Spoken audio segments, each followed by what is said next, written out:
Bonjour tout le monde, j'espère que vous allez bien. Alors dans plusieurs de mes vidéos, je vous expliquais que j'aimais bien tapoter mon anti-cerne, appliquer mon anti-cerne avec le doigt, hein, parce que la chaleur de mon corps allait permettre à l'anti-cerne de bien pénétrer et je trouvais que c'était la façon idéale. Il y a quelques jours, l'une de mes abonnées m'a envoyé le message que je vous mets ici et je la comprends. Beaucoup n'aiment pas utiliser leurs doigts, avoir de la matière sur les doigts. Je comprends parfaitement. Je vous explique aujourd'hui pour répondre à sa question, comment est-ce qu'on peut avoir une alternative pour que l'anti-cerne ne marque pas en utilisant un pinceau.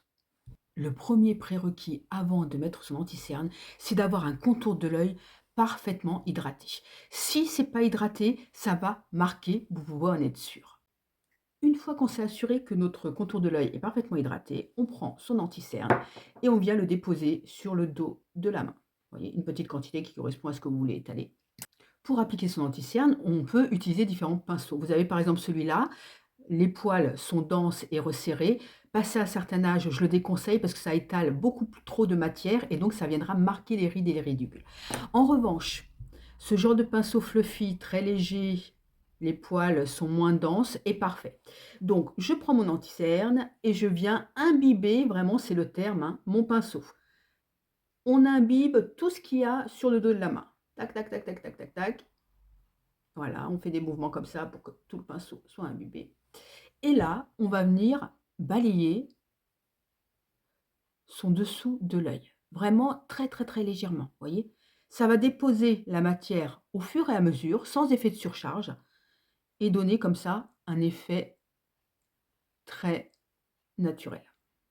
Dernier conseil, on ne poudre pas. Vous savez, la poudre, elle est là pour absorber l'humidité. Alors, vous pensez bien que si vous mettez de la poudre dans le contour de l'œil, non seulement ça va venir assécher l'anticerne, mais ça va venir aussi assécher ce que vous aurez mis, le contour de l'œil que vous aurez mis sous l'anticerne. Donc, tous les bénéfices de l'hydratation seront perdus à cause de la poudre.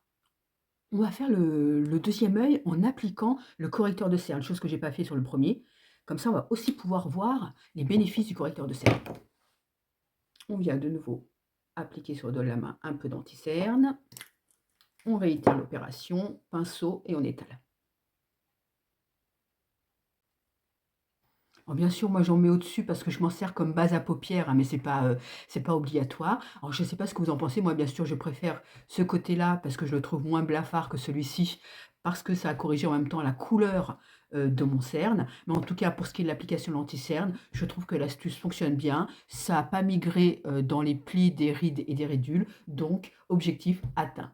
J'espère que ce tuto vous aura plu et que j'aurai répondu à la préoccupation de mon abonné. Je vous dis à très bientôt. Bye bye.